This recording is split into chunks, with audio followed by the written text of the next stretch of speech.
the beautiful girl that I met made in Japan. The beauty of her face was beyond my wildest dreams. Sebelumnya kami dari kelompok PJBL penginderaan jauh lanjut kelompok 7. Di sini kami ingin mempresentasikan hasil kerja kami, di mana kami mengambil tema itu analisis sebaran banjir berbasis penginderaan jauh di Bandar Lampung. Next. Izin memperkenalkan diri. Sebelumnya nama saya Galih Noterlegowo, NIM 123230097.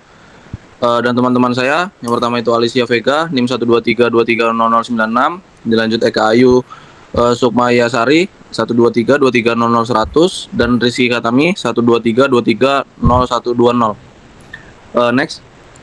Jadi kami mengambil dari latar belakang itu, banjir yang terjadi di kota Bandar Lampung umumnya bersifat genangan dan tinggi maksimal sekitar 2 meter dan tidak separah yang terjadi di kota besar lainnya seperti Jakarta.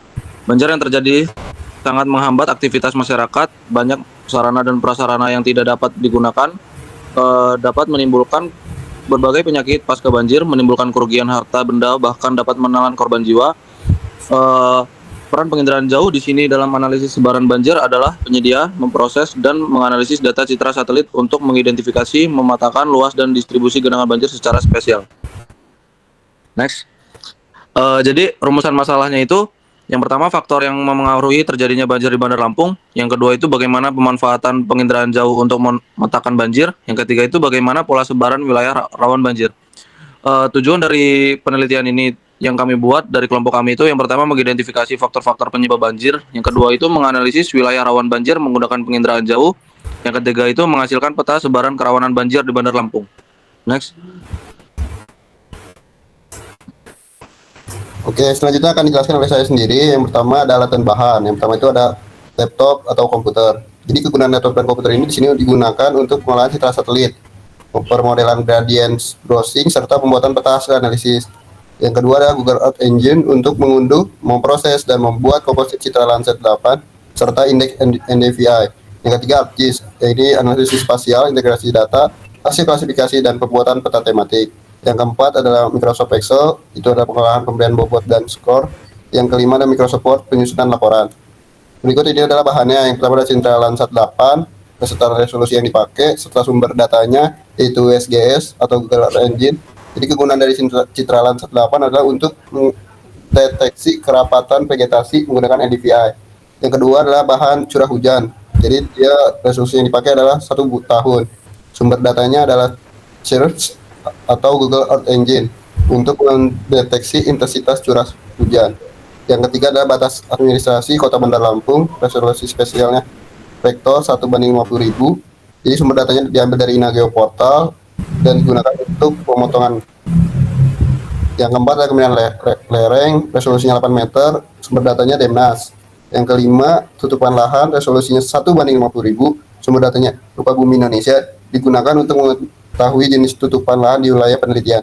Berikut diagram alih penelitian. Yang pertama adalah input data, ada citra satelit juga. Yang keduanya itu ada yang Sentinel-1 SAR, yang kedua Sentinel-2 MSI, yang ketiga ada curah hujan yang diambil dari BMKG, yang keempat ada Demnas, yang ambil datanya DEM, yang kelima ada data vektor.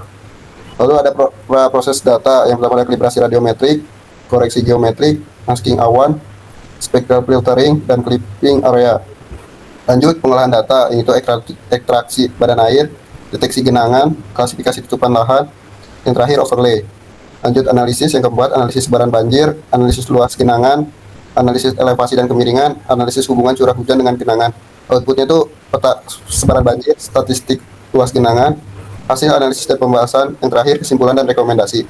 Selanjutnya di sini saya akan menjelaskan lokasi penelitian kelompok kami dilakukan di Kota Bandar Lampung, Provinsi Lampung dengan total luas wilayah kurang lebih 197 km persegi. Wilayah ini dipilih karena berada di pesisir Teluk Lampung dan memiliki topografi yang bervariasi dari dataran rendah hingga perbukitan. Karakteristik ini dikombinasikan dengan curah hujan tinggi serta perubahan penggunaan lahan, membuat Kota Bandar Lampung memiliki tingkat kejadian banjir yang cukup tinggi. Selanjutnya ada RAB kegiatan lapangan. Anggaran biaya kegiatan lapangan dalam analisis sebaran banjir, total subtotal yang dibutuhkan adalah 14.375.000. Biaya ini mencakup kategori personil seperti ketua tim, operator penginderaan jauh, analisis SIG, dan surveyor, serta kategori non-personil seperti akomodasi, transportasi, dan logistik survei. Ditambah dengan pajak sebesar 13%, maka total anggaran untuk kegiatan lapangan ini adalah Rp16.243.750. Terakhir adalah rencana anggaran biaya untuk presentasi atau seminar hasil. Subtotal yang dibutuhkan sebesar Rp3.100.000. Anggaran ini dialokasikan untuk kebutuhan non-personil seperti sewa proyektor, cetak kelengkapan seminar, konsumsi peserta, dokumentasi, serta personil untuk penyusunan laporan akhir. Setelah ditambahkan pajak 13%, total biaya untuk tahap seminar hasil adalah Rp3.503.000. Baik, selanjutnya di sini ditampilkan jadwal pelaksanaan penelitian yang dibagi menjadi beberapa tahapan mulai dari persiapan hingga seminar hasil. Tahapan pertama yaitu persiapan yang dilaksanakan selama 1 minggu. Pada tahap ini dilakukan studi literatur, pengumpulan referensi, dan penyusunan kerangka acuan kerja. Output yang dihasilkan sendiri yaitu adalah rencana kerja penelitian. Tahap kedua yaitu pengumpulan data selama 4 hari. Data yang dikumpulkan meliputi citra Landsat 8, Demnas, data CRIPS, dan RBI. Hasil dari tahap ini adalah data mentah yang akan digunakan dalam proses analisis. Selanjutnya dilakukan pemrosesan data selama 5 hari. Kegiatan ini meliputi clipping, koreksi data, masking, dan reproyeksi sehingga menghasilkan data yang sudah siap lanjut. Tahap berikutnya adalah analisis spasial selama pada tahap ini dilakukan perhitungan NDVI, analisis kemiringan lereng atau slope, pemberian skor pada setiap parameter dan overlay seluruh parameter. Output yang diperoleh berupa peta kerawanan sementara. Setelah itu dilakukan di lapangan selama 3 hari untuk memastikan kesesuaian hasil analisis dengan kondisi sebenarnya di lapangan melalui ground check dan dokumentasi. Hasilnya berupa data validasi. Tahap selanjutnya adalah penyusunan output selama 4 hari, yaitu pembuatan layout peta dan finalisasi sehingga diperoleh peta final. Kemudian dilakukan penyusunan laporan selama 1 minggu untuk menyusun laporan akhir penelitian.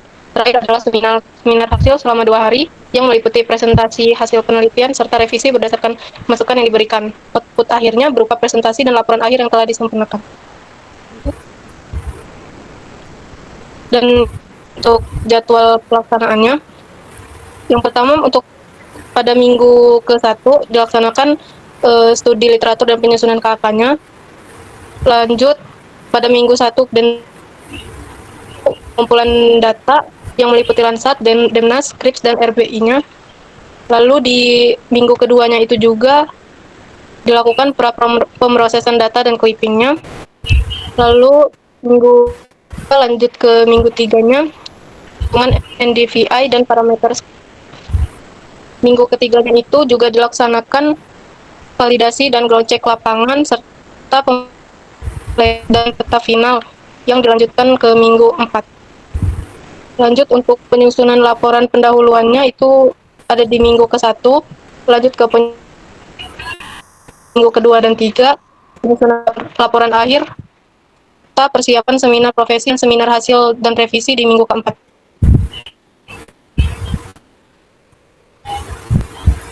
Demikian rencana kegiatan penelitian analisis sebaran banjir berbasis penginderaan jauh di Kota Bandar Lampung. Diharapkan penelitian ini menghasilkan informasi spasial yang mendukung mitigasi bencana banjir. Kami juga mengucapkan mohon maaf kalau misalkan dari presentasi dari kelompok kami sedikit kurangnya masih banyak kesalahannya. Kami mohon maaf. Saya akhiri. Wassalamualaikum warahmatullahi wabarakatuh. Like cherry blossoms blooming in the mountain